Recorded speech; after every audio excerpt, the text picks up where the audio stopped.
नमस्कार, मैं हूं संजय शर्मा। आप देख रहे हैं 4 PM न्यूज नेटवर्क। संडे का दिन है, आप सबको बेसब्री से इंतजार होगा राजीव नारायण शर्मा जी का। हमने एक दिन पहले प्रोग्राम रिकॉर्ड कर लिया था क्योंकि संडे को मुझे दिल्ली में एक प्रतिदिन बड़ा समूह है पूर्वोत्तर राज्यों का, उनका एक बहुत बड़ा कॉन्क्लेव हो रहा है, कई राज्यों के मुख्यमंत्री आ रहे हैं। तो उसमें मुझे भी उन्होंने बोलने के लिए बुलाया है, तो मुझे दिल्ली जाना था, तो मैंने एक दिन पहले प्रोग्राम रिकॉर्ड किया ये। मैं पहले राजीव जी के पास जाऊं उससे पहले मैं आप सब दर्शकों का हाथ जोड़ के अभिनंदन करना चाहता हूं, आपका आभार व्यक्त करना चाहता हूं कि मेरे 63 लाख 63 लाख सब्सक्राइबर पूरे हो गए। बहुत तेजी के साथ सब्सक्राइबर का बढ़ने का सिलसिला जारी है और हम लोग पॉलिटिकल कमेंटेटर की जो सूची आती है उसमें लगातार 9-10 महीने से लगभग हर महीने हम नंबर 1 पे बने हुए हैं। ये आप सबका प्यार है, आप सबकी ताकत है, उसका ये नतीजा है। राजीव जी का ज्योतिष का ज्ञान बहुत व्यापक है और मैं फिर अनुरोध करना चाहता हूं, आपको ज्योतिष में रुचि है तो ये प्रोग्राम देखिए, रुचि नहीं हो तो बिल्कुल मत देखिए। मेरी ज्योतिष में रुचि है इसलिए मैं ये प्रोग्राम करता हूं। राजीव जी पेशे से इंजीनियर हैं लेकिन ज्योतिष का बहुत बढ़िया अध्ययन करते हैं वो। आज उन्होंने जो बातें कही हैं तृतीय विश्व युद्ध को लेकर, ये भविष्यवाणियां उन्होंने काफी दिन पहले मेरे ही प्रोग्राम में कही थी कि आने वाला समय जो है वो एक तृतीय विश्व युद्ध की तरफ बढ़ सकता है, दो देशों के बीच संघर्ष हो सकता है, शेयर मार्केट गिर सकता है। ये सब बातें उन्होंने पहले काफी दिन पहले कह दी थी। बहुत जबरदस्त बातचीत है कि राहुल गांधी की जान को क्या खतरा है या राहुल गांधी का विकास अभी कितना और बढ़ेगा। ये सब बातें भी उन्होंने इस शो में की हैं। तो हम चलते हैं राजीव जी के पास। उससे पहले का अनुरोध, बहुत मन के संग हमने 4 PM म्यूजिक चैनल बनाया है। आप लोगों देख रहे हैं, यूट्यूब में जाएंगे, 4 PM म्यूजिक डालेंगे, आ जाएगा, तो उसको सब्सक्राइब जरूर कीजिएगा। हमने पहले एक गाड़ी धोने वाले एक नौजवान शहनवाज का गाना आपको सुनाया था। अब बहुत बढ़िया सिंगर है वैष्णवी, नौजवान सिंगर हैं, उनका गाना हमने डाला है। मैं अनुरोध करूंगा कि वैष्णवी का गाना भी सुनिएगा, अपनी राय दीजिएगा। इस चैनल को भी 4 PM म्यूजिक को सब्सक्राइब करिएगा, ये आपका अपना चैनल है। और आपके आस पड़ोस में कोई गरीब, कोई वंचित बहुत बढ़िया गाना गा रहा हो तो प्लीज उसका वीडियो भी हमको भेजिएगा। हम चाहते हैं ऐसे गरीब लोग जो अपनी जिनकी सामर्थ्य नहीं हो पा रही है, हम उनका माध्यम बने, उनके बढ़िया गाने रिकॉर्ड करें, आप तक भेजें। आपका अपना चैनल है, इसको भी लॉन्च करिएगा। चलते हैं राजीव जी के पास, आपसे इस रिक्वेस्ट के साथ कि चैनल को ज्वाइन करना और सब्सक्राइब करना ना भूलें। चलिए सुनते हैं राजीव जी क्या कह रहे हैं। 4 PM न्यूज नेटवर्क में स्वागत है राजीव जी आपका। सबसे पहले तो मैं आपका शुक्रिया अदा करना चाहूंगा कि आपने कम से कम 4 PM और मेरे को लेकर जो भविष्यवाणियां की वो बिल्कुल अक्षरशः सत्य हो रही हैं। मतलब मेरा जन्म पत्रिका तो आप बड़ा बढ़िया अध्ययन करते हैं, कैसे हो रही है वो भी बता दे रहा हूँ आपको। आपने कहा था कि 4 PM का यश जो है वो बहुत ज्यादा तेजी से भागेगा, बहुत ज्यादा तेजी से उसकी चर्चाएं होंगी। हुआ भी ऐसे ही। पुणे में एक पत्रकारों का बहुत बड़ा सम्मेलन था, पत्रकार, डिजिटल पत्रकारों का, बहुत बड़ी पुरानी, शायद 80 साल पुरानी संस्था है। उसने मुझे चीफ गेस्ट के तौर पर बुलाया। महाराष्ट्र के बहुत सीनियर सीनियर जर्नलिस्ट वहां पे थे। वहां मैंने भाषण दिया, पत्रकार बड़े खुश हुए। कम से कम 50 लोगों ने मेरे संग, पत्रकारों ने सेल्फी खिंचाई होगी। उसी दिन चिंचवाड़ा यूनिवर्सिटी है, उसके जो मालिक है वो 10 साल मिनिस्टर है महाराष्ट्र में, उनकी यूनिवर्सिटी में उन्होंने मेरा लेक्चर रखवाया था। बच्चे जो हैं बीबी MBA के, वहां गया। और उसके बाद में आप सब, आपका आशीर्वाद और दर्शकों का बहुत बहुत आभार कि मेरे चैनल के 63 लाख 63 लाख सब्सक्राइबर पूरे हो गए। मतलब इतना प्यार मिला कि तेजी से चैनल के सब्सक्राइब बढ़े हैं कि 63 लाख पूरे हो गए। और आज जब ये प्रोग्राम आप लोग देख रहे हैं, मैं दिल्ली में आया हूँ और वहाँ पे प्रोग्राम मैंने एक दिन पहले ही शूट किया है ये, और संडे को मैं दिल्ली में पहुंचूंगा। और वहाँ पे प्रतिदिन एक बहुत बड़ा समूह है अखबार का, वो एक बहुत बड़ा कॉन्क्लेव कर रहा है अशोका होटल में। तो उसमें एक सेशन मेरा भी है। मुझे उन्होंने बोलने के लिए आमंत्रित किया है, तो मैं एक दिन पहले मैं और राजीव जी ने रिकॉर्ड किया है और मैं उसके बाद में आपके साथ में दिल्ली में अशोका होटल में एक प्रोग्राम करूंगा। तो राजीव जी आपका बहुत बहुत आभार कि आपने जन्म पत्री इतनी बढ़िया देख के कहा था 4 PM की मेरी की 4 PM बहुत अच्छा चलेगा, और अक्षरशः सत्य हुई। 4 PM बहुत बहुत बहुत अच्छा चल रहा है। आप सभी दर्शकों का आभार। राजीव जी ऐसे ही चलता रहेगा ना आगे भी? भाई देखिए, सबसे पहले तो आपको और आपकी टीम को सबको बहुत-बहुत बधाई। 63 लाख आपके सब्सक्राइबर पूरे होने के लिए। और सबसे बड़ी बात है संजय जी, जब आपने पहला प्रोग्राम मेरा किया था तभी मैंने आपसे कहा था कि भाई ये प्रोग्राम आग लगा देगा और आपके लिए 3 साल आपके लिए जबरदस्त हैं। तो उसमें अभी तो मात्र अभी 1.5 साल ही हुआ है, तो 1.5 साल तो अभी भी निश्चिंत होकर आप सोइए। और एक और बात है, बीइंग ए ज्योतिषी, मैंने आप ही के प्रोग्राम में कहा था कि आप हमें किसी को भी घबराना नहीं चाहिए। जो हमारे मुकद्दर में है, डेस्टिनी क्या है? आपका हॉरोस्कोप का चार्ट है। जो हॉरोस्कोप होती है वो है ये आपकी डेस्टिनी, उसी से डिफाइन होती है। तो उसमें जब अगर सक्सेस लिखी है तो कोई भी कंट्रोवर्सी से आप कोई घटने बढ़ने वाले नहीं। थोड़ा सा हल्का फुल्का मोमेंटरी मानसिक कष्ट जरूर होता है, लेकिन आप निकल जाते, क्योंकि जब आपका राजयोग का समय है तो वो मिलेगा ही मिलेगा। और इसमें दूसरे पक्ष को भी मैं ये सलाह देता हूं कि भाई आप निराश मत होइए किसी की सक्सेस से, क्योंकि हर एक की जिंदगी में उसकी अप एंड डाउन की साइकिल है। अगर आपकी डाउन साइकिल है तो आप कभी भी आएगी। और इसीलिए मैंने आपके प्रोग्राम में, पिछले प्रोग्राम में 5 मेढक वाली कहानी सुनाई थी। तो उसमें देखिए जो कुएं में 3 मेढक गिरे थे, तो 2 तो जो है क्रिटिसिज्म के और जो लोग क्या कहेंगे इसकी सुन के बेचारे वो हताश होकर बैठ गए, कि ऊपर वाले उनको मोटिवेट ही नहीं कर रहे थे। जो 2 ऊपर रह गए थे ना, तो उन्होंने कहा तुम तो निकल ही नहीं सकते, असंभव है। तो बेचारे थकार के उन्होंने अपनी नियति मान ली कि हम तो गए। लेकिन जो बाहर निकल गया वो बहरा था। इसका मतलब यह है कि हमको अपने कर्म पर फोकस करना चाहिए, इधर उधर की बातों पे कुछ ध्यान नहीं देना चाहिए। आप बहरे बन करके काम करिए और अपने फोकस पे, अपने लक्ष्य पर रहिए। आप जनता के प्रति हमारी जवाबदेही है और जनता के बारे मुद्दों को ही हम उठाते रहेंगे, यही हमारी सबसे बड़ी सेवा है। क्योंकि भगवान को पाने का या तो हम भक्त हो जाएं, डिवोटी हो जाएं, संत हो जाएं, महात्मा हो, ईश्वर का जप करें, या दूसरी सेवा जिसको निष्काम कर्म कहा गया है, वो नर सेवा भी है।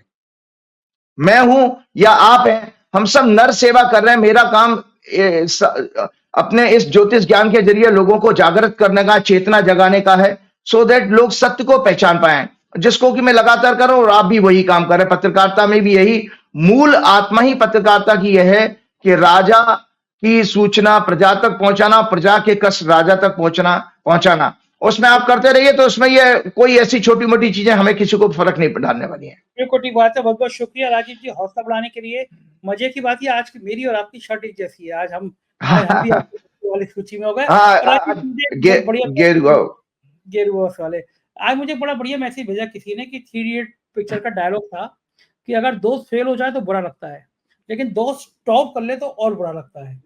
तो ये कुछ ऐसी फीलिंग नहीं होगी, क्योंकि 9-10 महीने में भारत के लोगों का, दुनिया के लोगों का प्यार का नतीजा है कि लगभग 8-9-10 महीने से हम यूट्यूबर की जो पॉलिटिकल कमेंटेटर है उसमें देश में नंबर 1 पे चल रहे हैं। तो ये मेरे बस की बात। अब पूरी दर्शक है जो आपको, बाकी लोगों को सुनते हैं इस वजह से हम चलिए आज के विषय पर लौटते हैं। 15 सितंबर का, जहां तक मुझे डेट याद आ रही है, शायद 15 सितंबर थी। जी। दुनिया में कहीं कोई आहट नहीं थी, लेकिन हमारे 4 PM के नेटवर्क पर आचार्य राजीव नारायण शर्मा कह रहे थे कि आने वाले दिनों में शेयर में भूचाल आ जाएगा, शेयर मार्केट गिरेगा, सेबी का घोटाला सामने आएगा, दुनिया के कई देश में तनाव बढ़ेगा, वर्ल्ड वार की नौबत आ सकती है। तब तक कहीं इजराइल और ईरान के युद्ध की बात नहीं चल रही थी। और राजीव जी, आज आपकी बात लगभग सत्य हो रही है कि हालात ऐसे बनते जा रहे हैं कि दुनिया में लोग डर रहे हैं कि हम कहीं तीसरे विश्व युद्ध की तरफ बढ़ तो नहीं रहे हैं। ईरान इजराइल को धमकी दे रहा है, इजराइल ईरान को दोनों धमकी दे रहे हैं। हम न्यूक्लियर पावर तक बात आ गई है, मिसाइल छोड़ी जा रही हैं। क्या लग रहा है कि दुनिया, आपके ग्रह क्या बताते हैं, क्या दुनिया एक तीसरे विश्व युद्ध की तरफ बढ़ रही है? जी बिल्कुल। मैं सबसे पहले आपको, दर्शकों को बताना चाहता हूं कि ये मैंने कन्या संक्रांति की आपके प्रोग्राम में हॉरोस्कोप चर्चा की थी। ये दर्शक देख लें। कन्या संक्रांति का मतलब है कि जब हमारा सूर्य जो है राशि बदलता है हर महीने, लगभग 15 तारीख के आसपास का डेट होता है। तो ये 16 सितंबर 2024 को सोमवार का दिन था। 7:43 पे कुंडली मीन लगन की बनी थी, जिसमें लगन में राहु था, चौथे घर में मंगल, तीसरे घर में बृहस्पति, छठवें घर में बुध और 7वें भाव में सूर्य, केतु, शुक्र थे और 12वें भाव में चंद्रमा और शनि थे। तो मैंने इसी हॉरोस्कोप में ये कहा था। और सबसे बड़ी बात है कि आप लोगों को, दर्शकों को बताता हूं, ये मैंने राइटअप भी अपना हैंड रिटन, देखो बिल्कुल, मैं इसलिए दर्शकों को ये सब दिखा देता हूं कि दर्शक ये ना देखें कि कोई तुक्का है। देखिए, लिख करके किसी चीज को ऑन एयर पब्लिक को भेजना प्रूफ है, ये डॉक्यूमेंट्री प्रूफ है। तो इसमें साफ साफ ये दर्शक देख सकते हैं, नीचे की तरफ लिखा हुआ है मैंने इसमें लिखा था कि क्या नाम, गठबंधन में दरार, स्टेट इलेक्शन में बिलो एवरेज परफॉर्मेंस होगी भाजपा की, great humiliation, financial scandal including bank, stock market, काले धन का विदेशों में transfer, price manipulation, stock market में भारी गिरावट के द्वारा आम जनता को भारी नुकसान होगा। और मिथुन संक्रांति के कुंडली में ये मैंने कहा था, और मिथुन संक्रांति की कुंडली भी मैंने आपके, ये है मिथुन संक्रांति की कुंडली, जब मिथुन में आपका क्या नाम मंगल आया था 25 अगस्त को, तो 25 अगस्त की हॉरोस्कोप में मैंने ये कहा था कि विश्व में विश्व युद्ध जैसे हालात बनेंगे। उसका कारण है वो अभी सिलसिलेवार बताता हूं। तो सबसे बड़ी बात है, क्योंकि मंगल मिथुन में आया था, तो इजराइल की हॉरोस्कोप जो है अभी दर्शकों को मैं दिखाऊंगा, आप ऑन दर्शकों तक देखा अपने स्टूडियो में बोलिएगा दिखाने के लिए, कन्या लगन की है और रूस की भी कन्या लगन की हॉरोस्कोप है। तो सबसे पहले मैं ये पुस्तक दिखाऊंगा। ये ज्योतिष के ऊपर लोग शक करते हैं, एक आध लोगों ने प्रोग्राम भी किया था कि सब तुक्का है और एक जोशी को बैठा लिया चैनल पे। मैं ये बताता हूं कि पूरा आपका गीता प्रेस ने ज्योतिष तत्वांक एक विषय पूरा एक मैंने संस्करण निकाला था ज्योतिष तत्वांक में।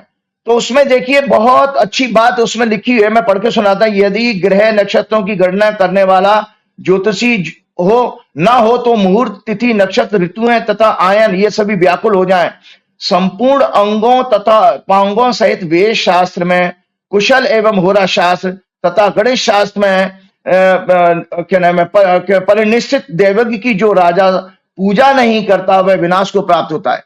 मतलब यहाँ पे ये लिखा है कि जो राजा अपने राजगुरु ज्योतिषी का सम्मान नहीं करता वो विनाश को प्राप्त होता है। इसका मतलब है जब आप मार्गदर्शन लेंगे तो आपका अहंकार आपका विनाश में लाएगा, क्योंकि ज्योतिषी आपको काल की गणना पढ़ के बता देगा।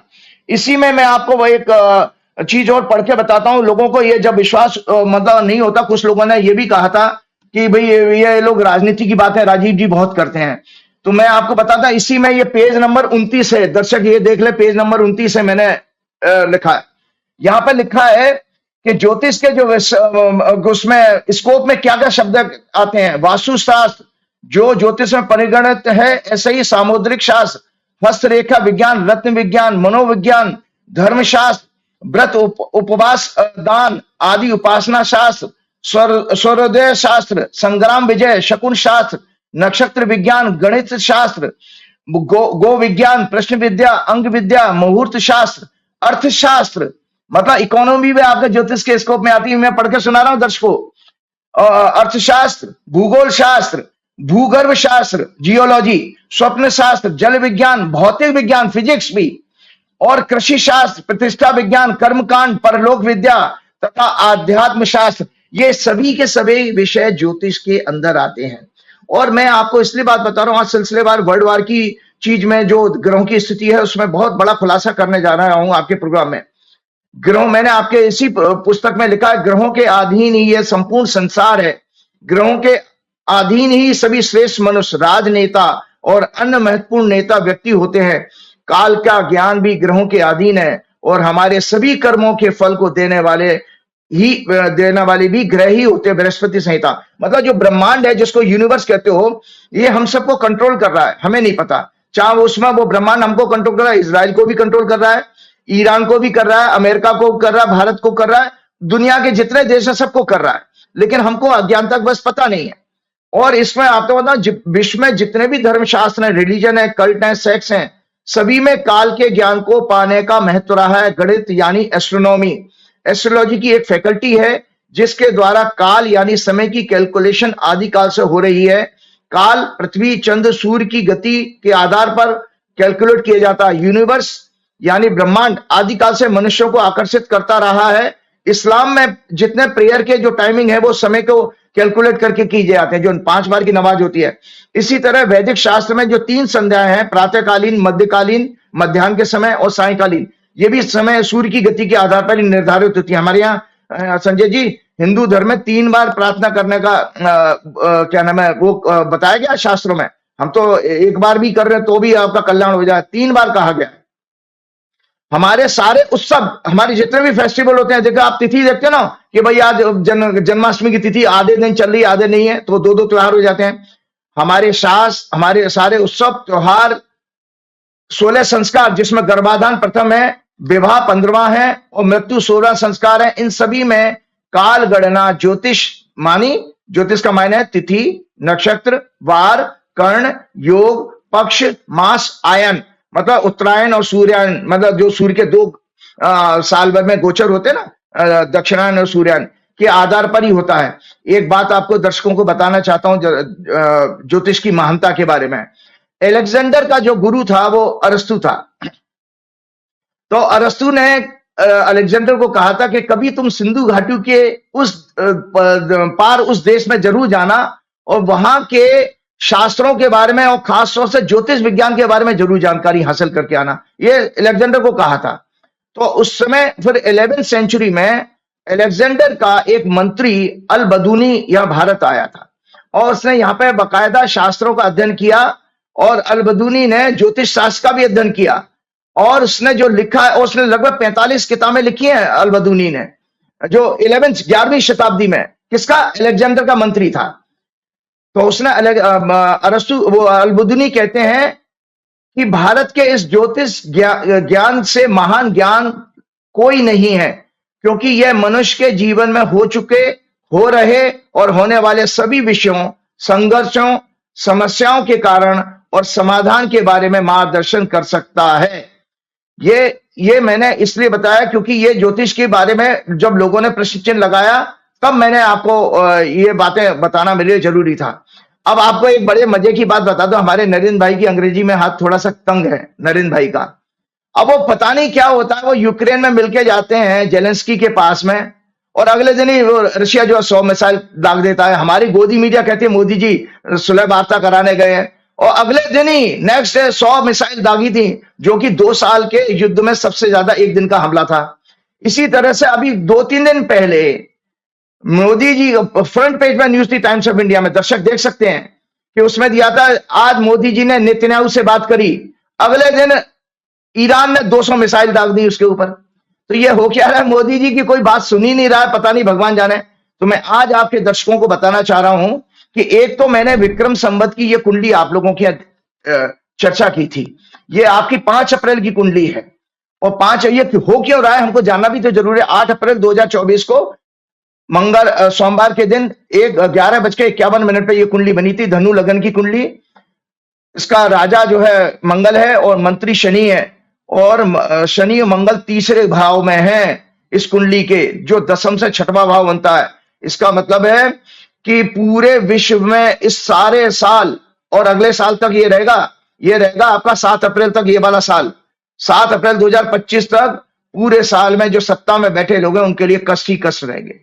मंगल जो है राजा का प्रतीक है और हिंसा का प्रतीक है, इसलिए युद्ध और मारकाट, वायलेंस सब कुछ होने वाला है। चौथे घर में शुक्र, राहु, सूर्य और चंद्रमा थे। 5वें भाव में बुध और बकरी बुध और बृहस्पति थे और इनके 10वें भाव में केतु में 6वें, 8वें और 12वें घर के स्वामी का प्रभाव था, जो कि निरंतर मैंने कहा था। ये राइटअप भी मैंने आप लोगों के यहाँ सबके यहाँ भेजा था। इसमें देखिए लिखा है fighting amongst the kings, plenty of fires in the forest and other places. साथ में लिखा जगह जगह, हिंदी में लिखा हुआ है, जगह जगह विश्व में युद्ध जैसे हालात बनेंगे। बेईमानी, भ्रष्टाचार के, हिंसा, उपद्रव की घटनाएं, लोगों का विवेक बुद्धि कमजोर होगा, असत्य बढ़ेगा और सत्य कमजोर होगा। तो संजय जी ये मैं इसलिए पढ़ के सुना रहा हूं कि जो लोग एस्ट्रोलॉजी पर प्रश्न चिन्ह लगाते हैं उनको बताइए मेरे पास क्या गणना थी। मेरे पास तो यही गणना थी कि भाई आपके चैत्र मास की प्रतिपदा को नया साल शुरू होता है और आप देखिए उस समय 5 अप्रैल को कोई बता सकता था 7 अप्रैल को कि इजराइल का और ईरान का वार हो जाएगा और लेबनान पे हमला कर देगा और यमन पे करेगा और हमास पे करेगा। आज एक तरह से और क्या नाम है, जो पूरे वार युद्ध की जैसी हालत, विश्व युद्ध जैसी हालत हो चुकी है, पूरा मिडिल ईस्ट इसमें डिस्टर्ब है और स्कैम आ रहे हैं, शेयर बाजार के घोटाले हो रहे हैं, शेयर बाजार गिर रहे हैं, जो पैसा आ रहा है। तो ये सब चीजें मैंने आपके प्रोग्राम में कही थी। तो मैं एक चीज और आज आपके पास शेयर करने जा रहा हूं। ये है देखिए आपकी सोलर इक्लिप्स। ये अभी 2 दिन पहले सूर्य ग्रहण पड़ा है संजय जी, ये दर्शक देख लें। 2 दिन पहले सूर्य ग्रहण पड़ा है 2 अक्टूबर 2024 को गांधी जी की जन्मदिन के दिन, बुधवार के दिन 9:13 पर दिल्ली का बर्थ हमने लिया, इंडिया के टाइम से हिसाब से जो है 9:13, हालांकि भारत में नहीं दिखा था, लेकिन उसके मायने सूर्य ग्रहण मतलब राजा को कष्ट, जो भी रूलर है विश्व का, और ग्रहण का प्रभाव जब भी हमारा विश्व युद्ध होता है, हमने पहले भी जितने भी बार हुए हैं उसके आसपास कोई ना कोई इक्लिप्स जरूर आया है। तो इसमें ये वृषभ लग्न की कुंडली बनी थी जिस समय ये शुरू हुआ है ग्रहण। मंगल दूसरे घर में था, 5वें भाव में केतु, चंद्रमा, सूर्य और बुध थे, और 10वें भाव में शनि वक्री, 6वें घर में शुक्र और 11वें भाव में राहु था। ये हस्ता नक्षत्र में पड़ा था, और ये जो ग्रहण पड़ा है ये कन्या राशि में पड़ा है, ये कन्या राशि है। ये कन्या राशि जो वह है, ये कन्या राशि के एक बहुत बड़े मायने हैं, मैं आप लोगों को बताना चाहता हूं। ये देखिए, ये सोलर इक्लिप्स वृषभ लग्न कन्या राशि में पड़ा है। विक्रम संवत 2021 की जो मैंने अभी आप लोगों को कुंडली दिखाई है, ये मैं आगे की भविष्यवाणी बता रहा हूं कि विश्व युद्ध होगा कि नहीं होगा। 8 अप्रैल 2024 की जो 11:51 की रात की कुंडली है, जिसका राजा मंगल और शनि है, ये 410 एक्सिस में 10वें भाव में पड़ा है ये ग्रहण, जो अभी 2 अक्टूबर को पड़ा है, और इस पर मिथुन के मंगल की दृष्टि है। अतः ये इक्लिप्स विश्व में जगह जगह सत्ता के लिए संघर्ष और युद्ध जैसे हालात और पैदा करेगा। दर्शकों, आगे की भविष्यवाणी बता रहा हूं, इकोनॉमी के लिए बहुत खतरा है, और किस किस लोगों को प्रभावित करेगा वो सब मैं बताने वाला हूं। जैसे हालात पैदा कर, कई महत्वपूर्ण नेताओं की हिंसक मृत्यु का समाचार है। आपको पता है हमास के, हिजबुल्लाह के कितने बड़े बड़े टॉप कमांडर जो इतने सालों से जिसको खोज रहे थे वो सब मारे गए, टॉप 5-6 लोग, उनके टॉप लीडरशिप। तो ये सब देखिए कन्या संक्रांति के अंदर ही हुआ, जो मैंने उसमें भी कहा था कि महत्वपूर्ण नेताओं को मृत्यु तुल्य कष्ट है। हिंसक कई महत्वपूर्ण नेताओं की हिंसक मृत्यु के समाचार मिलेंगे। फाइनेंस, इकोनॉमी, धर्म, संस्कृति, युवाओं, स्टॉक मार्केट के लिए भी अनेक अशुभ समाचारों का योग है। महंगाई बढ़ेगी, रोजगार खत्म होंगे, विश्व में आर्थिक मंदी का संकेत है। ये अमेरिका की कुंडली में द्वितीय भाव में पड़ रहा है ग्रहण, तो अमेरिका में मंदी का संकेत आ रहा है। ये अभी दर्शक अभी से सोच लें, अमेरिका में जबरदस्त मंदी का संकेत है, और अमेरिका की कुंडली में 10वें भाव में पड़ा है ये। टॉरस लगन जो बनता है वो 10वां भाव है। सिंह लगन की कुंडली अभी दिखाऊंगा दर्शकों को। इसका अर्थ है कि जो भी नया राष्ट्रपति चुन के आएगा उसके लिए भयंकर कष्ट आने वाला है उसको, और इनके चुनाव में भी गड़बड़ी होने वाली है, और जिसके बाद चुनाव के परिणाम के कारण बाद में हिंसा होगी अमेरिका में भी। तो अब मैं आपको बताता हूं रशिया और इजराइल। मैं पहले तो आपको इजराइल की कुंडली दिखाता हूं। यह है इजराइल की कुंडली, स्टेट ऑफ इजराइल। ये देखिए दर्शक, देख लें, इजराइल का जो फॉर्मेशन हुआ 14 मई 1948 को, शुक्रवार का दिन 3:58 पे तेल अवीव में, ये दोपहर का बर्थ है इनका। कन्या लगन की कुंडली है, दूसरे घर में केतु, चौथे घर में उनके बृहस्पति अपनी राशि का, और 8वें भाव में उनका राहु है, 9वें भाव में शुक्र और बुध है, और शनि और चंद्रमा उनके 11वें भाव में। मंगल उनका जो है इस कुंडली में संजय जी 12वें भाव में, 12वें भाव से चौथी दृष्टि देख रहा है तीसरे घर को। तीसरा घर होता है हमारा पड़ोसी का, इसीलिए इजराइल के आज तक पड़ोसी देशों से कोई संबंध अच्छे नहीं हुए हैं, और जब से बना है इजराइल पड़ोसी देशों से उसके हमेशा लड़ाइयां रही हैं, क्योंकि 8वां घर जो है हमारा एक वॉर का अल्टरनेट घर माना गया। 7वें भाव से वॉर देखा जाता है मेदिनी ज्योतिष में। ये मंडेन एस्ट्रोलॉजी की ये बुक है जिसमें आप ग्रहण के बारे में पूरा पढ़ सकते हैं। जो लोग ज्योतिष पर प्रश्न चिन्ह लगा रहे थे, कृपया करके इन किताबों को पढ़ें। और इसमें पूरा, ये एक और है जैन मुनि ने लिखी थी जो ईशा से पहले, ये भी भद्रबाहु संहिता है। और आपको मैं जब मैं स्टॉक मार्केट की बात बता रहा हूं तो हवा में नहीं बता रहा हूं। ये देखिए व्यापार रत्न की किताब है जो सोलन के पंडित हरदेव शर्मा शास्त्री की लिखी हुई है। इस शेयर बाजार गिरेगा, कब चढ़ेगा, कौन से सेक्टर में मूवमेंट होगा, ये सारी चीजें इन किताबों से मिल जाती है आपको। मतलब किस जगह पैसा लगाना चाहिए, पूरी मैथमेटिक्स है। तो मैं आपको बताना चाह रहा हूं कि इजराइल की कुंडली में मंगल अभी यहां से 10वें घर से गोचर कर रहा है, इसीलिए, और उसकी चौथी दृष्टि लगन पे जा रही है।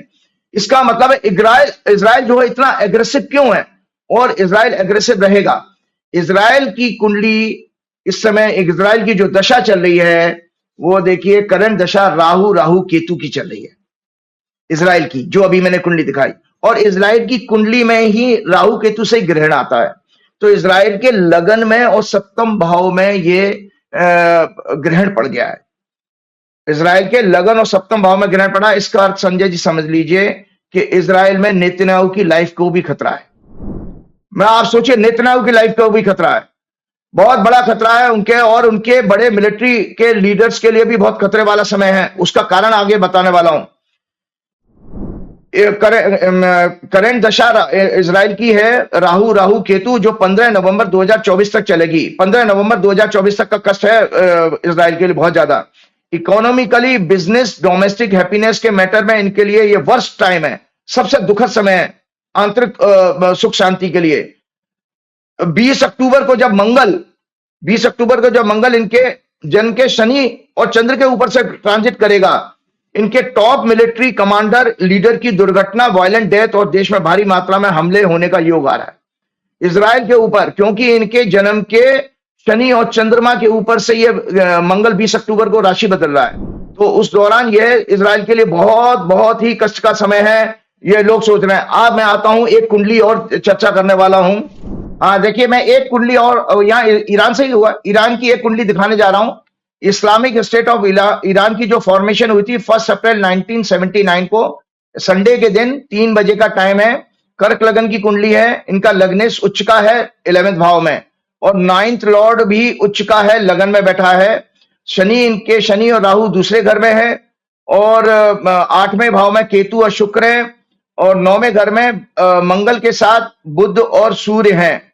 ये कुंडली मैं इसलिए बताने जा रहा हूं कि ईरान के जो अभी जैसे मैंने नेतन्याहू की कुंडली में दिखाया था कि चौथे घर में मंगल था, ईरान की कुंडली में 12वें घर में ट्रांजिट कर रहा मंगल अभी, और उसकी चौथी दृष्टि तीसरे घर पे जा रही है। तीसरा घर होता है पड़ोसी का, इसीलिए ईरान ने 200 मिसाइल दाग दी इसके ऊपर, क्योंकि पड़ोसी देश के ऊपर हमला इसमें आ रहा है। और एक जानकारी के लिए बता देता हूं, इनके मंगल इनके ट्रांजिट में 12वें भाव में है और तीसरे घर को दिख रहा है, इसलिए 2 अक्टूबर का इक्लिप्स इनके तीसरे घर में ही पड़ रहा है। आपके पता है, इस कुंडली के अनुसार जो मैंने ईरान की कुंडली दिखाई है, इनके 3rd और 9th की एक्सिस में ये ग्रहण आया है, जो अभी 2 अक्टूबर को पड़ा है, और तीसरा घर होता पड़ोसी का। तो ईरान की कुंडली से भी संकेत मिल रहा है कि पड़ोसी देशों के मुल्क के लिए खराब समय चल रहा है, चाहे वो लेबनान हो, चाहे वो आपके यमन हो, चाहे वो आपका क्या नाम है फिलिस्तीन हो, चाहे वो इजराइल भी हो, क्योंकि इजराइल भी उनके पड़ोस में ही बैठा है। अब एक बहुत बड़ी जानकारी आप लोगों के साथ शेयर करता हूं। अभी एक दिन पहले ईरान के जो राष्ट्रपति हैं, उन्होंने नमाज के लिए वो आए और सार्वजनिक रूप से उन्होंने पूरे दुनिया के मुसलमानों को कहा है, जो कि पूरी दुनिया में दर्शकों को जानकारी होनी चाहिए, 200 करोड़ मुसलमान हैं और लगभग 57 देशों में मुस्लिम आबादी पॉपुलेशन है। उनको कहा है कि आज अमेरिका की साजिश को समझिए, इजराइल की साजिश को समझिए, और सारे दुनिया के मुसलमानों को एक हो जाना चाहिए। ये इतनी बड़ी बात उन्होंने क्यों कही है, इसका कारण ग्रह के रूप में मैं एक्सप्लेन करता हूं कि ये ईरान की कुंडली है। ईरान की कुंडली में 5वें घर का स्वामी है। 5वां घर होता है रिलीजन का, भक्ति का, और 9वां घर होता है हमारा, 9वां घर भी हमारा धर्म का और उसका आध्यात्म का होता है। उसका ग्रह उच्च का लगन में बैठा है, और 5वें घर का स्वामी 20 अक्टूबर को लगन में आ रहा है इनका। ये ईरान के लिए बेसिकली, ईरान पूरी दुनिया में मुस्लिम देशों का मसीहा बनने को प्रोजेक्ट करेगा आने वाले समय में। और इस कुंडली को मैं देख के बता सकता हूं कि बहुत सारे लोग मीडिया में कहते हो, यूट्यूब भी लोगों ने बनाए हैं, कोई भी दुनिया की ताकत ईरान का कभी कुछ नहीं बिगाड़ सकती। आज बहुत बड़े ऑन एयर आपके बाद में कह रहा हूं, इतनी मजबूत कुंडली है। सबसे पहले हम जब किसी की कुंडली देखते ना दीर्घायु की, उसका लग्नेश जो है उच्च का है, तो उसका मतलब आयु बढ़ गई, और उसका भाग्येश जो है उच्च का है, वो लगन में बैठा है। तो ईरान जो है बेसिकली अपनी धर्म संस्कृति के मामले में बहुत ही मजबूत देश है। देखिए ईरान की जो है लिखा है ना, इनके जब मंगल इनके लग्न में आएगा तब इनके लिए राजयोग जैसी स्थिति होगी। इनकी हॉरोस्कोप में लग्नेश उच्च के हैं और भाग्येश गुरु उच्च के हैं होकर लग्न में है, अतः इस देश का विश्व में कोई नुकसान नहीं कर सकता। इस पर परमात्मा की कृपा है। इसकी सांस्कृतिक जड़ें अत्यंत मजबूत हैं। 29 अक्टूबर के बाद इस देश के ऊपर काफी ज्यादा प्रॉक्सी वार किया जाएगा। 29 अक्टूबर के बाद मतलब परेशान करने की कोशिश करो, लेकिन बिगड़ेगा कुछ नहीं। इस देश का कुछ नहीं बिगड़ने वाला है।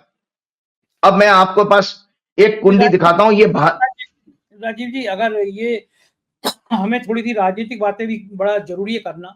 हरियाणा में वोट पड़ गए हैं, तो अब क्या स्थिति रहने वाली है हरियाणा की, और थोड़ा सा बता देंगे तो बेहतर होगा कि कौन आ रहा है, कौन जा हाँ, रहा है। पहली बात तो ये बताइए, भारत की कुंडली है। ये भारत की कुंडली में ये जो ग्रहण पड़ा है वो 6 और 5वें और 11वें एक्सिस में पड़ा है, मतलब स्टॉक मार्केट में। तो देखिए, इसीलिए स्टॉक मार्केट कल भी गिरा था। लगभग स्टॉक मार्केट में पिछले 5 दिन में जो गिरावट आई है वो 2022 के बाद आई है। 2022 के बाद इतनी गिरावट कभी नहीं हुई, और लगभग 30,000 करोड़ एफआईज ने अपना पैसा निकाल लिया है। और लगभग जो है जो शेयर बाजार की कैपिटल होती है वो 20 लाख करोड़ से ज्यादा जो है उसमें पैसा स्वाह हो चुका है इस समय इन्वेस्टर का, आम इन्वेस्टर का। तो ये सब क्यों हो रहा है? एक मैं तो और आपकी जो पॉलिटिक्स की बात बता दूं, मैंने अमेरिका की कुंडली ये दिखाई थी। अमेरिका की कुंडली में ये दूसरे घर में आपका ग्रहण पड़ा, और जब ग्रहण शुरू हुआ तो 10वां घर था। इसलिए मैंने अमेरिका की कुंडली की चर्चा भी आपको की थी कि अमेरिका में ये आर्थिक मंदी का कारण है। अब आता है ये राजनीति की बात जो आप कर रहे थे। ये है भाई साहब जनाब बीजेपी की कुंडली। बीजेपी की कुंडली में ये बीजेपी का वर्षफल है। ये बीजेपी का वर्षफल है, कन्या लगन का ही वर्षफल पड़ा है। तो ये बीजेपी के लगन और सप्तम भाव में ही ये ग्रहण पड़ा है। जैसे मैंने आपको आपकी इजराइल की कुंडली बताई थी कन्या लगन की, रशिया की कुंडली आज मैं नहीं दिखा पाया, शायद छूट गई, लेकिन वो भी कन्या लगन की कुंडली है। तो बीजेपी की कुंडली में भी कन्या लगन की कुंडली में यह ग्रहण पड़ा है, और इसमें सूर्य पीड़ित है 12वें घर का स्वामी। तो 7वां घर प्रतिष्ठा का होता है, लग्न आपके शरीर को रिप्रेजेंट करता है। तो संजय जी, बीजेपी का और इस आंशिक सूर्य ग्रहण था, आंशिक सूर्य ग्रहण का जो प्रभाव है 3 महीने से 6 महीने तक रहता है। पूर्ण सूर्य ग्रहण का प्रभाव 1 साल तक रहता है। तो दर्शकों, आपकी जानकारी के लिए बताता हूं कि जो भी चुनाव सामने आ रहे हैं, इसमें बीजेपी के लिए अत्यंत अशुभ समय है, और बीजेपी की लीडरशिप के लिए भी अत्यंत अशुभ समय है। भारी पराजय का सामना करना पड़ेगा। मतलब जो मैंने आपको प्रोग्राम में कहा था, उम्मीद जितनी उन्होंने लगाई थी उससे भी कम रिजल्ट आने वाला है। और ये केवल 2 राज्यों के चुनाव नहीं है, ये 3 महीने में आपके महाराष्ट्र के और झारखंड के भी आ जाएंगे, दिल्ली वाला भी आ जाएगा। सभी जगह पे बीजेपी के लिए परेशानी का सबब है, और इनके महत्वपूर्ण नेताओं के फिर कोई दुखद समाचार, मतलब दुखद समाचार का मतलब बीमारी और दुखद समाचार भी आने का योग है। और किसी बड़े पदों पर बैठे हुए मंत्रियों का और संवैधानिक पदों पर बैठे लोगों का त्यागपत्र, रेजिग्नेशन भी आ रहा है इस ग्रहण के कारण। मतलब बड़ी पोजीशन पे बैठे लोगों का त्यागपत्र भी आ रहा है। इवन मोदी जी के लिए भी बहुत खतरे वाला समय है। मोदी जी की कुंडली मेरे पास नहीं है, लेकिन उनके लिए बहुत बड़ा खतरे का समय है। प्लस उनकी पार्टी में भी जो अध्यक्ष पद का चुनाव है वो भी बहुत उनके लिए संकट का समय बनने वाला है, क्योंकि ये ग्रहण बीजेपी की लगन की जो वर्षफल है उसमें आया। और बीजेपी की कुंडली मैंने आप लोगों के प्रोग्राम में हमेशा चर्चा की है, दिखाइएगा, ये बीजेपी की कुंडली है, ये बीजेपी की जन्म कुंडली है। तो बीजेपी की कुंडली में चौथे 10 की 410 एक्सिस में आ रहा है। तो 410 एक्सिस सत्ता की होती है। देखिए, वर्षफल में भी वो एक्सिस खराब हुई, और जन्म की कुंडली में भी खराब हो रही है। इसका मतलब है बीजेपी के लिए वर्स्ट टाइम से बीजेपी गुजर रही है, और बीजेपी का निरंतर ग्राफ इतना नीचे होगा। मोदी जी की जितनी सभाएं हुई हैं, हमने अखबारों में पढ़ा है कि वहां पर भाड़े की भीड़ बुलाई गई थी, और वो भी मुश्किल से 5,000, 2,000, 10,000 कुर्सियां खाली रहती थी। भाड़े की भीड़ बुलानी पड़ रही है। इसीलिए फ्रस्ट्रेशन में उन्होंने कुछ आखिरी के दिनों में तो शायद चुनाव प्रचार ही नहीं किया था। चलते चलते एक मैं कुंडली शेयर करना चाहूंगा आपके पास में, जो मैंने अक्सर अभी चलते चलते नहीं, जरा राहुल गांधी की जन्मपत्री भी थोड़ी सी डिस्कस कर लीजिए। अभी मत चलिए जरा सा, आप आज का दिन तो आपके नाम थोड़ा सा ले लेती थी, जल्दी मत जाइए। आप मालूम है कि आप व्यस्त हैं, बेटी की शादी है, बहुत बड़ा काम होता है, लेकिन थोड़ा समय दर्शकों को भी दे दीजिए। संडे का दिन बेसब्री से इंतजार करते हैं, पूरे हफ्ते इंतजार करते हैं कि संडे को राजीव जी आएंगे। अच्छा, दर्शकों से मैं एक अनुरोध कर दूं, लगातार मेल करके मुझसे पूछ रहे हैं, फोन कर रहे हैं, राजीव जी नवंबर तक अभी कोई जन्मपत्री नहीं देख पाएंगे। 30 नवंबर तक बड़ा उत्सव होता है, तो थोड़े दिन आप भी इतना सहयोग करिए कि बहुत कार्ड बांटने होते हैं, व्यवस्था करनी होती है। परी जैसी बेटियां हैं राजीव जी की, तो बहुत सारा काम करना होता है। तो 30 नवंबर तक आप राजीव जी को व्यक्तिगत जन्मपत्री के लिए क्षमा कर दीजिएगा। राजीव जी, राहुल गांधी की जन्मपत्री भी कुछ बता दीजिए, क्या भविष्य है? ये है राहुल गांधी की हॉरोस्कोप। देखिए, दर्शकों को देखना हुआ है, खूब सारा राहुल गांधी के ऊपर अटैक किया गया था। बार बार आपको बताना चाह रहा हूं 19 जून 1970 की इनकी कुंडली है और दिल्ली का जन्म है। तुला लगन की कुंडली, बृहस्पति लगन में है, चंद्रमा इनके तीसरे घर में है धनु राशि में, राहु इनका कुंभ राशि में है, शनि इनका मंगल की राशि में मेष में है और 9वें घर में इनका मंगल और सूर्य है और बुध इनके 8वें भाव में शुक्र की राशि में है और इनका लग्नेश शुक्र जो है कर्क राशि में है चंद्रमा की राशि में और केतु इनके 11वें भाव में। बहुत सारे दर्शकों ने भावुक होकर मुझसे पूछा कि राहुल गांधी की खतरा तो नहीं है, ये लोग बड़े दुष्ट लोग हैं, जाने कुछ कर देंगे। तो मैं आपको बता देता हूं, एक सिद्धांत है ज्योतिष का, आप सब लोगों को ज्योतिष सिखाने के लिए कह रहा हूं कि अगर लग्नेश आपका 10वें भाव से संबंध बना रहा है, इसका मतलब आपकी आयु बढ़ गई, दीर्घायु है आपकी कुंडली। राहुल गांधी बहुत अच्छे इंसान हैं, ये मैंने पहले भी कहा था, क्योंकि इनके सूर्य के ऊपर जो आत्मा का कारक है, सूर्य इनका 9वें घर में है, जो दया करुणा का कंपैशन का होता है, उस पर सूर्य की दृष्टि, मतलब इंसान बहुत अच्छा, हृदय से बहुत अच्छा इंसान है।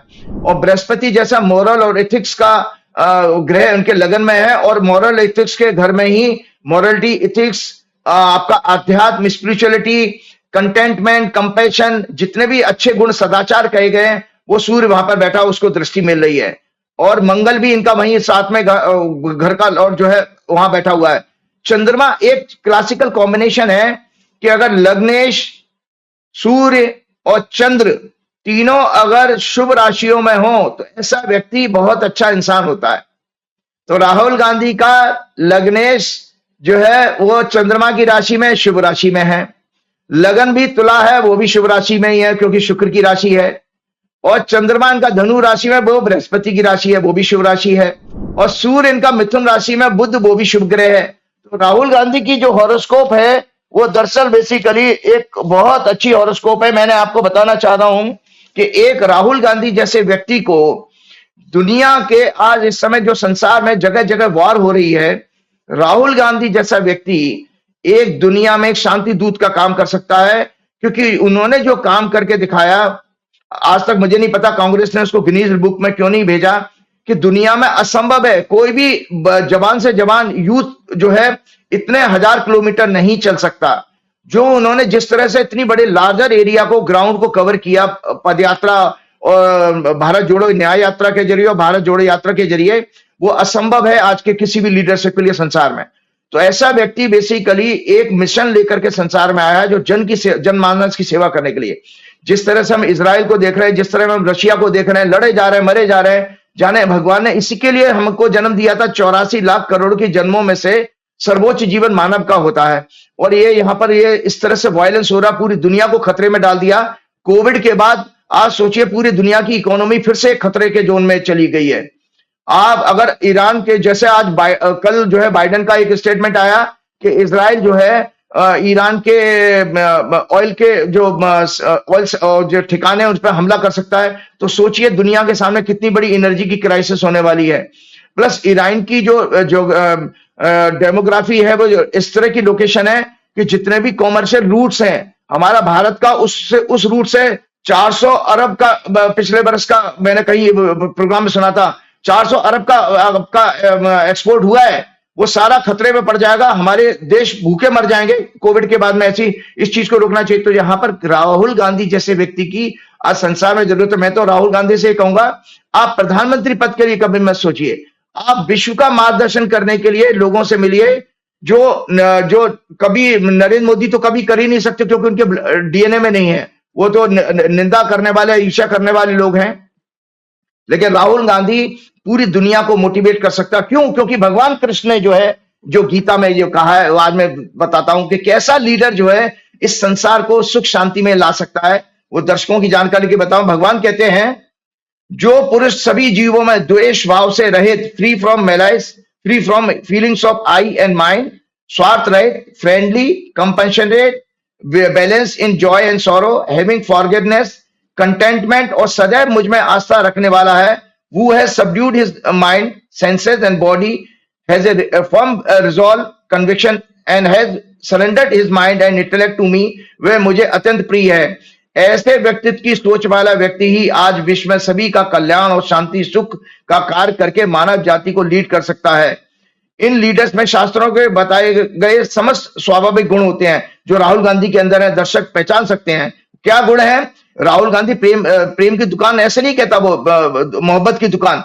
देखिए राहुल गांधी के अंदर ये सारे गुण हैं, मैत्री, दया, करुणा, प्रेम, सहानुभूति, सेवा, समर्पण, परोपकार, आनंद और शांति। हमेशा शांत रहता है। एक टी शर्ट में बंदा अपनी जिंदगी को जी रहा है, इससे ज्यादा संत आप क्या देखोगे। और आप ये देखिए, true leaders enter within their own hearts and souls, engage in self analysis and connect with the spiritual forces within. उनका ये आंतरिक शक्ति ही वर्चूज पावर एंड लाइफ का सोर्स होती है। दुनिया के सभी बड़े लीडर्स ने कहा है that service before self was the key to a full and rewarding life. It is by serving others that we earn the right to lead them. We may act as leader, but we must be servant to lead meaningfully. हमको basically अब leader जरूर है, लेकिन हमको service देनी चाहिए। ये राहुल गांधी के अंदर है। चलते चलते थोड़ी सी बात धर्म संस्कृति का, नवरात्रि चल रहे हैं, तो मैंने आपके प्रोग्राम में, पिछले बार प्रोग्राम में कहा था कि देवी का मतलब यह है कि हमारे जो आपके चार नवरात्रि होते हैं साल भर में। 2 सामान्य आदमियों के लिए, 2 साधु संतों के लिए गुप्त नवरात्र कहे जाते हैं। बसंत, ग्रीष्म और वर्षा ये देवों की ऋतुएं हैं।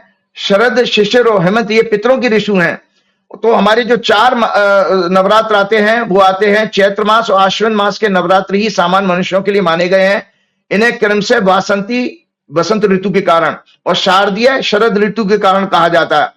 अन्य 2 नवरात्र जिन्हें गुप्त नवरात्र कहा गया है, उन्हें योगी, संत, महात्मा आध्यात्मिक शक्ति और तपोबल बढ़ाने के लिए मनाते हैं। मैं आपको, नवरात्र का मतलब ये होता है 9 रात्रि का पूर्ण होना तप के साथ में, इसलिए नवरात्र शब्द माना गया है।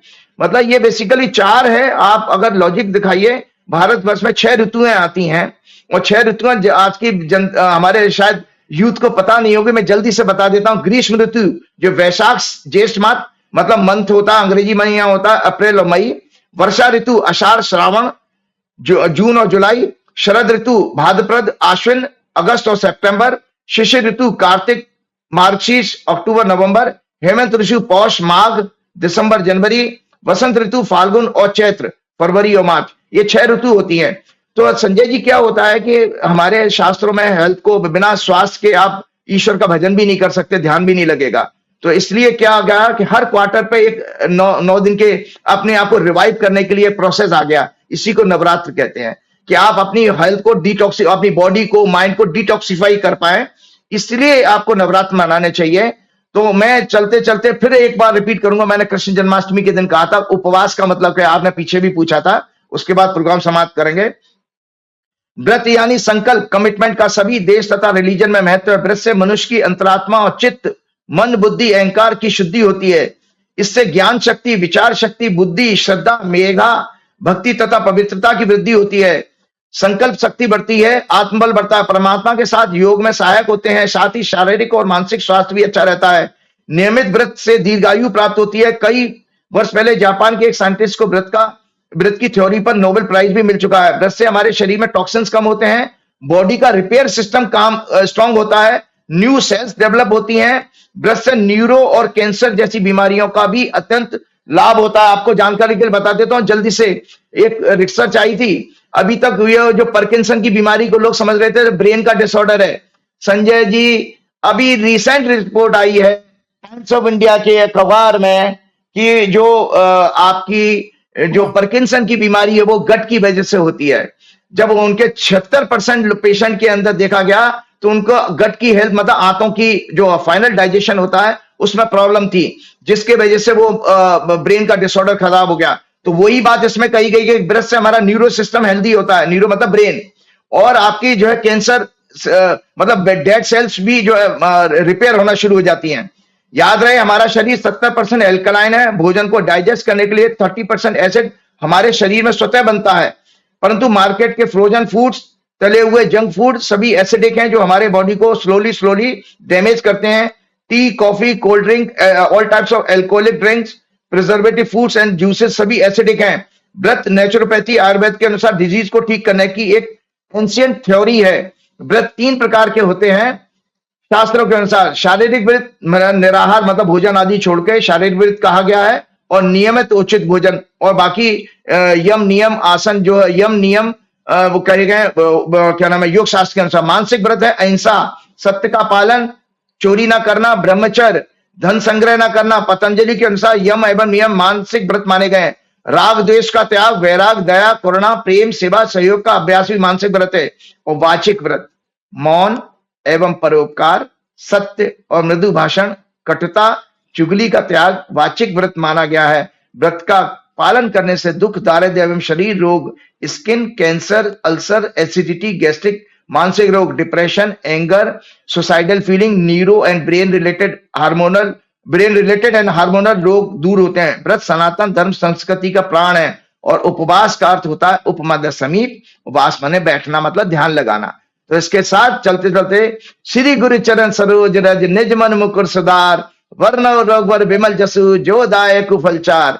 बुद्धिहीन तनु जान के सुमरो पवन कुमार, बल बुद्धि विद्या देव मऊ, हरऊ कलेश विकार, कृपा करहु गुरुदेव की नाय। जय श्री राम। बहुत बहुत शुक्रिया राजीव जी, बहुत बहुत शुक्रिया। ये थे राजीव नारायण जी, और आपको लगा होगा कि आज की बातें बहुत तीखी तीखी और बहुत जबरदस्त थी। दुनिया कितनी हिंसा की तरफ जा रही है, कहीं ना कहीं ऐसी बातों से देख के लगता है, डर भी लगता है। कैसी लगी बातचीत जरूर बताइएगा। बहुत बहुत शुक्रिया, थैंक यू।